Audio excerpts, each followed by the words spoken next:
ಆಸೆ ಬರೋದಿಲ್ಲ, ಆಸೆ ಬರೋದಿಲ್ಲ. ಮುಂದಿನ 2 ವರ್ಷ ಬಿಟ್ಟು ಎಲೆಕ್ಷನ್ ನಡೀತಿಲ್ಲ, ಅವ್ರ ಬಗ್ಗೆ ಯಾರು ಒಬ್ರು ಇಲ್ಲಿ ಹಾಕೋದು ಸರ್. ಅವ್ರ ಮಗನೂ ಪ್ರಚಾರ ಮಾಡಕ್ಕೆ ಅದಕ್ಕೆ ಬಂದದ್ದು ಇಲ್ಲಿ ಹೇಳುದ.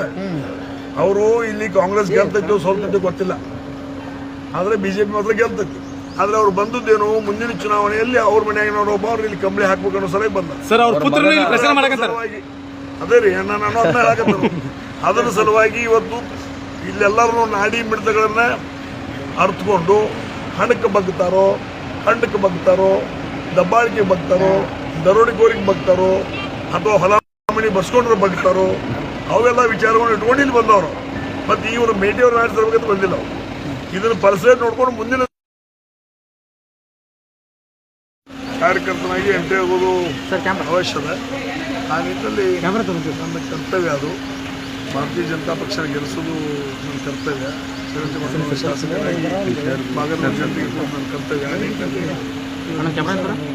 ಭಾಗದೊಂದು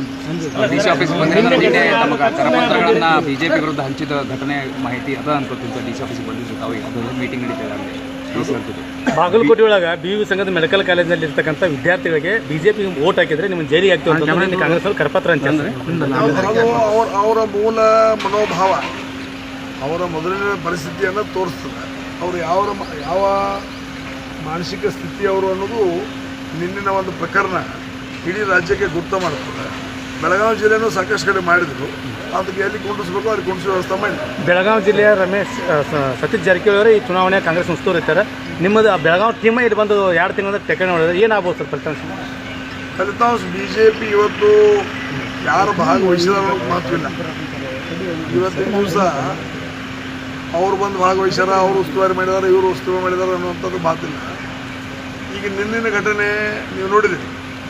ಶಾಂತಿಗೆ ಪ್ರಿಯವಾಗಿರ್ತಕ್ಕಂಥ ಈ ಒಂದು ಭಾಗ, ಈ ಒಂದು ಜಿಲ್ಲೆ ಶಾಂತಿ ಪ್ರಿಯರು, ತತ್ವ ನಿಷ್ಠೆಗಳನ್ನು ಮೈಗೂಡಿಸ್ಕೊಂಡವರು.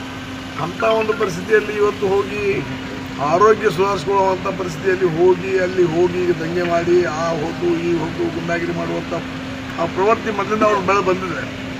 ಬಟ್ ಇದನ್ನು ಜನ ಅರ್ಥ ಮಾಡ್ಕೊಳ್ತಂತ ನಾನು ಭಾವಿಸ್ತೀನಿ.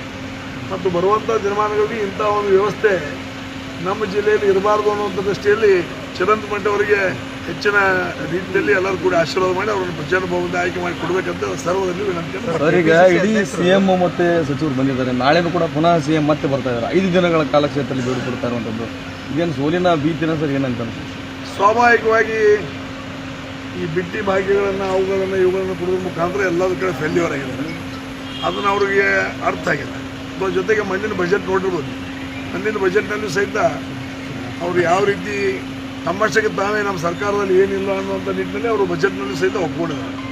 ಆ ನಿಟ್ಟಿನಲ್ಲಿ ಸ್ವಾಭಾವಿಕವಾಗಿ ಇವತ್ತು ಈ ಒಂದು ಚುನಾವಣೆಯನ್ನು ನಾವು ಗೆಲ್ತೀವಿ ಅನ್ನೋದು ಭಾವನೆ ಇಟ್ಕೊಂಡು ಇವತ್ತು ಮುಖ್ಯಮಂತ್ರಿಯಾಗಿ ಬರ್ತಿರ್ಬೋದು.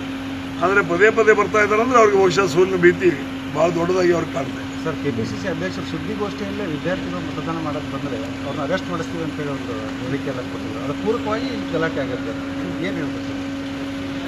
ಅದು ಬಹುಶಃ ಇದನ್ನೇ ನಿಮ್ಗೆ ಒಂದೇ ಮಾತನ್ನು ಹೇಳೋದು, ಸೂಚನೆ ಮೇಲಿದ್ರೆ ಸೂಚನೆ ಇರುತ್ತೆ ಅಂತ ಇಂಥ ಒಂದು ಗಲಾಟೆಗಳನ್ನು, ಇಂಥ ಒಂದು ದಂಗೆಗಳನ್ನು ಮಾಡಿಸುವಂಥ ವ್ಯವಸ್ಥೆಯಲ್ಲಿ ಮಾಡಿಸುವಂಥ ಒಂದು ಕೆಲಸದಲ್ಲಿ ಎತ್ತಿದ ಕೈ ಅವರು. ಆ ಒಂದು ನಿಟ್ಟಿನಲ್ಲಿ ಇವತ್ತು ಅವರು ಆ ರೀತಿಯ ಹೇಳಿಕೆ ಕೊಡೋದ್ರ ಮುಖಾಂತರ ಎಲ್ಲ ಸಮಾಜಗಳಲ್ಲಿ ಅಥವಾ ನಮ್ಮ ಯುವಕ ಮಿತ್ರರಲ್ಲಿ ಗೊಂದಲ ಸೃಷ್ಟಿ ಮಾಡುವಂಥ ಕೆಲಸ, ಭಯದ ವಾತಾವರಣ ಹುಟ್ಟಿಸೋದು, ಗೊಂದಲ ಸೃಷ್ಟಿ ಮಾಡೋದು, ಇದೆಲ್ಲ ಅವ್ರದ್ದೊಂದು ಮನೋಸ್ಥಿತಿ ಅನ್ನೋ ಮಾತನ್ನು ಹೇಳ್ತಾ ಇದ್ದೀವಿ. ಬಟ್ ಅದಕ್ಕೆ ಯಾರು ನಾವು ಅದನ್ನು ನೋಡ್ಕೊಳಕ್ಕೆ ನಾವು ಅದೀವಿ, ಅದಕ್ಕೆ ನಾವು ಬಂದೀವಿ, ನೋಡ್ಕೊಳಕ್ಕೆ ನಾವು ಕಟ್ಟಿದ್ದೀವಿ. ಯಾರು ಅದ್ರ ಬಗ್ಗೆ ತಿರುಗಿಸ್ಕೋಬಾರ್ದು.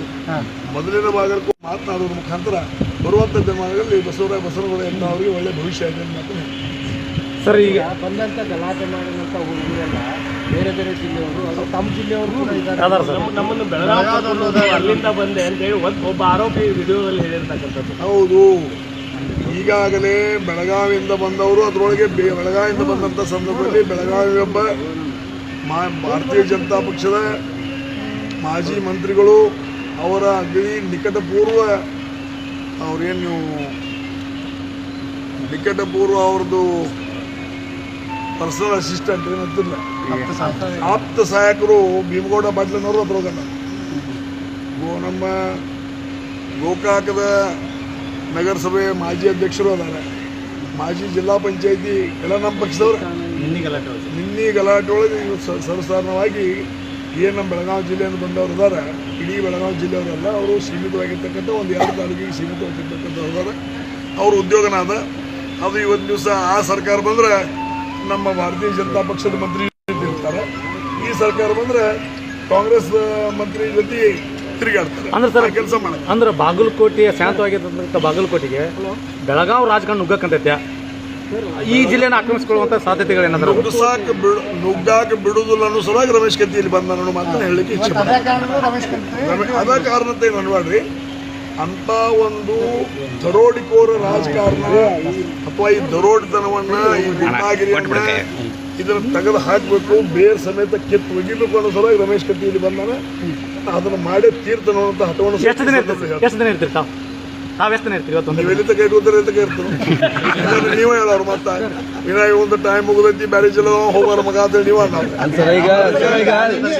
ಚುನಾವಣಾ ವೇಳಾಪಟ್ಟಿ ಪ್ರಕಾರ ಎಲ್ಲಿವರೆಗೆ ನಾನು ಚುನಾವಣೆಯಲ್ಲಿ ಭಾಗವಹಿಸಂತ ನಮ್ಮ ಮುಖಂಡರು ಹೇಳ್ತಾರೆ, ಅಲ್ಲಿವರೆಗೆ ಚುನಾವಣೆಯಲ್ಲಿ ಭಾಗವಹಿಸಿ ಮನೆ ಮನೆಗೆ ತಿರುಗಾಡಿ ಪಾದಯಾತ್ರೆ ಮಾಡಿ ಮನೆ ನಾನು